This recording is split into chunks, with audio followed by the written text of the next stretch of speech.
Yeah. drugs. That's recording. And about 7% of the population has a psychiatric problem.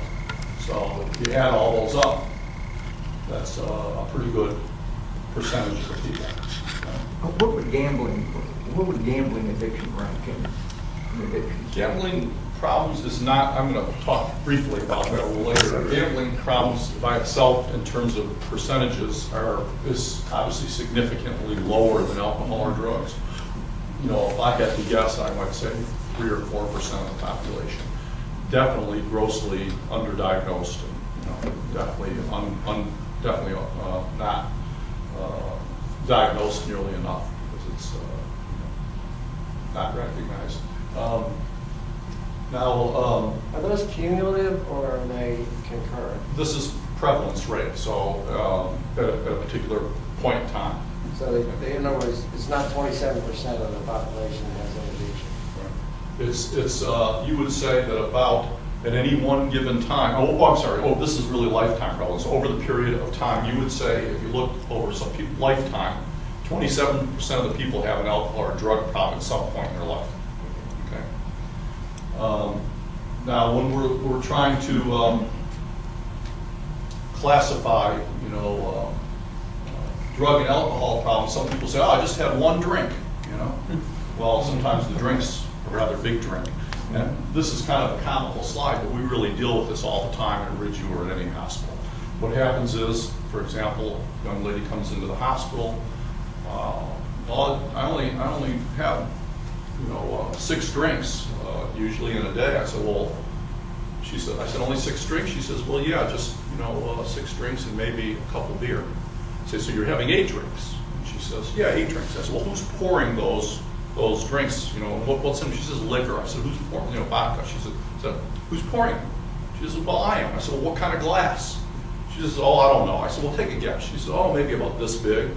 I said, well, so 8-ounce glass? She says, yeah. I said, well, how much liquor are you putting in there?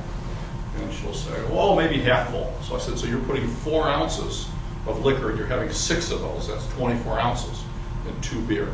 So when you actually add that up, she's actually having what we would consider 18 standard drinks a day. Okay? So a standard drink is 1 beer, 12 ounces, 5 ounces of table wine, 1.5 ounces of liquor. Okay, is what's considered a standard drink. Now, that's important, especially this last bullet here, because what that means, it says the average person metabolizes 1 standard drink an hour. So that means the average person, anybody in this room, could probably go to happy hour at 4 o'clock in the afternoon and have 1 drink an hour, leave at midnight, has had 8 drinks, and would not be over the legal limit of alcohol. But it also, and I'm, of course, as an addiction medicine specialist, I would not suggest that we all do that. But the point is that we tend to metabolize 1 drink an hour. Now, it also implies that if you drink 1.5 drinks an hour, within a very short period of time, you're going to be over the legal limit. So alcohol and drugs, common problem, accounts for 75% of the cirrhosis of the liver, which accounts for a lot of the liver transplants in the country. Over 50% of all suicides have some alcohol and drugs in them at the time that they commit their suicidal act. Over 30% of hospital visits and ER visits are attributable to alcohol and drugs. 25% of all the fatal car crashes are related to alcohol or drugs. Actually, a really significant figure. I mean, not to minimize the losses in the Vietnam War, but during that 10-year conflict, we lost about 50,000 Americans. And we lose about 50,000 Americans every year on American highways related to alcohol and drugs. 50% of all inmates are known to have an alcohol or drug problem.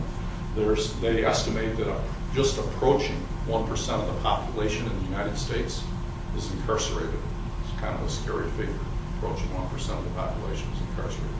If you look at that population, over 50% of them have alcohol and drug problem or alcohol drugs in them at the time they committed their felony. So it's really a huge problem in the country, and this is a busy slide that talks about the societal costs, and I want to emphasize this is alcohol abuse. If you add drugs on that, it doubles it, and if you add tobacco on that, it triples it. So they generally say about $500 billion a year is estimated the cost between alcohol and drugs and nicotine addiction. The important part of this slide, in my mind, is this top bullet here. It says specialty alcohol services. And that beige color, you can see it's not even on the pie graph. And the reason it isn't is because we're not even, talks about billions of dollars. And you can see here from the little bullet down here, it says cost is in the millions. We're not even spending $1 billion nationwide on alcohol drug services, so it didn't even make it onto the pie graph. The point is, of course, we're not spending enough money for treatment. A brief history of addiction. In 1795, Benjamin Rush first defined alcoholism. Benjamin Rush was an American physician, he was a signer of the U.S. Declaration of Independence, and he was the first one to talk about alcohol as a disease, not as a bad habit or a moral problem. And he defined alcoholism, talked about the causative effects. He was also the first one to suggest that the treatment for it was total abstinence. And between 1795 and the early 1900s, there was really very little or nothing in the literature about alcohol being a medical problem. There was a lot in the literature during that 130 years or whatever, until 1920. There was references in the literature to it being a moral problem, to being a legal problem, but nothing really in the literature about it being a medical problem. In 1939, Alcoholics Anonymous came into existence, and this was not a medical movement, it was a social movement, and formed by Bill Wilson and Dr. Bob, Bill Wilson being a stockbroker from New York, and Dr. Bob being a physician from Akron, Ohio, and they got together and formed Alcoholics Anonymous. And at the time, they consulted with a prominent psychiatrist by the name of Carl Jung. And Carl Jung, they had asked him, Carl Jung had told them that he had never seen a alcoholic, what he called the hopeless variety, recover or get well without some sort of spiritual or transformational experience. And so they incorporated some of that into the 12-step program, as you know. And we're going to talk a little bit more about that spiritual transformational experience a little bit later. In 1965, the AMA, American Medical Association, first defined alcoholism as a disease rather than just a moral problem or criminal problem.